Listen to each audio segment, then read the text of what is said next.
YouTubers! Mike Martin's here, Mike Martin's channel. Thanks for joining me for another housing crisis video. And this one's coming out of China. Chinese investors try to storm company after P2P lender failed. This is from yesterday, Bloomberg News, and it was updated again today. Is it today the 20? Oh, wow, it's yesterday's story, yeah. Protesters scuffle, police. This is a different one here. But let's get to the riot here that's going on. So these Chinese investors are angry. Let's lower this really loud. Want their money back after a lender failed. This is the headquarters of Medu Energy, which owns a third of the failed lender. Demonstrators want 332 million back. Well, it's kind of asking Briacs. China is dramatically shrinking in the P2P market, which spawned the nation's biggest Ponzi scheme. Protests in major cities, life-altering losses for thousands of savers. So, guys, I mean, I'm really hard-pressed that people will get a refund, only because, well, it is in China, so it's a bit different. Like, a lot of people got swindled by that whole Briacs scandal back in the early 80s. A lot of people got swindled. You know, a lot of people got into the dot-com thing before it crashed, thinking it was going to go through the roof. And as of what we are talking about today, a lot of people got duped when they jumped into the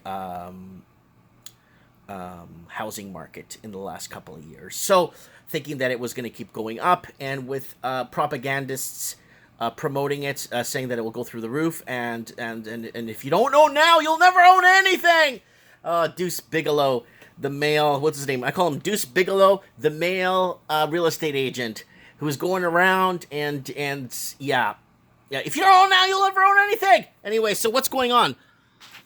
The last sign of turmoil in China's once booming peer-to-peer lending sector. Around 80 investors in failed lender Xuni protested outside the Hangzhou headquarters of a related company on Tuesday, demanding $330 million bailout. The investors voiced their fury and scuffled with police at the entrance of the headquarters of Medu Energy Corp, which owns about the third of failed lender.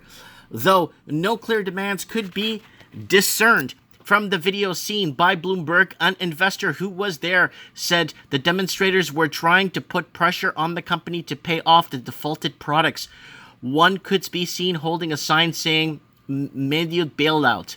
Mr. Zhu, who would only provide a surname for fear of retaliation, said he arrived at 8 a.m. around 80 other investors from the Xinjiang and neighborhood provinces demanding payment of 2.26 billion yuan of 332 million of products of the Xinjiang had sold, including 860 million yuan worth that were due for repayment on January 6.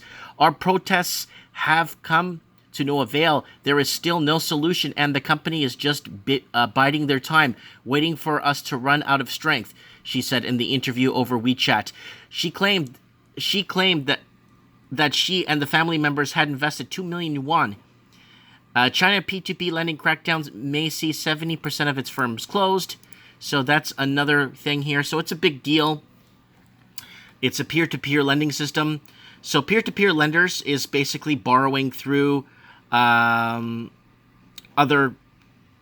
It's a complicated process. It's a big Ponzi scheme, and it's through lending through. It's almost like lending through a derivatives market.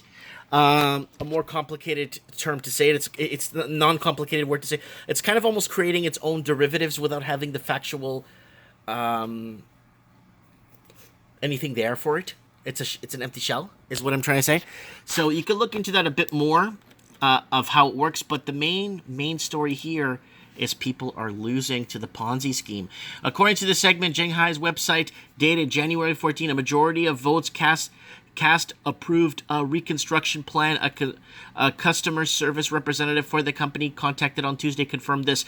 Mr. Yu said he knew about the votes but didn't participate. According to another protester surnamed CAO, police on site asked them not to display banner or chant slogans. Wow. In the videos, a woman with a bloody nose is seen receiving treatment, although There is no identification of how she was injured. The protest died down in the afternoon, with most of the participants going home, according to Ju. Shanghai listed Meidyu Energy said earlier this month that it owns a 34% stake in Xinjiao. A company representative said on Tuesday that they couldn't help the protesters. So let's get to the point. Peer-to-peer. So Chinese lenders dramatically shrinking the peer-to-peer market, which spawned the nation's biggest Ponzi scheme, protesters in major cities, and life-altering losses for thousands of savers. Authorities are planning to wind down a small and medium-sized P2P lending platforms nationwide, Bloomberg said. So guys, there's too much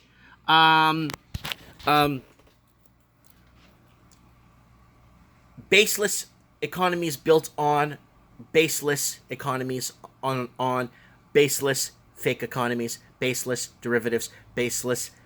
So it's all being built and propped up like a house of cards. I trust this. This is a house of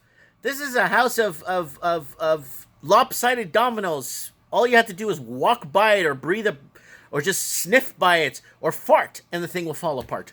So that's what's happening right now. A lot of Chinese are waking up to the reality of a crash course in basic investing rules. I've lost money. I didn't go outside oil companies protesting for money back. I've lost money in markets. Over the last 23 years I've been investing in my life. I'm 40 years old. I bought my first stock when I think it was 16 or 17 when I bought my first stock. I didn't even know how it worked, but I lost. But in the meantime, I've gained. Right? If you've been watching me all these years. So what is happening? This is just the tip of the iceberg, and a lot of people that have invested in this have mortgages they need to pay, and everything's going to unilaterally fall apart. And I mean, just the wrong fart will cause it to fall apart. Let me know what you guys think. Comment below.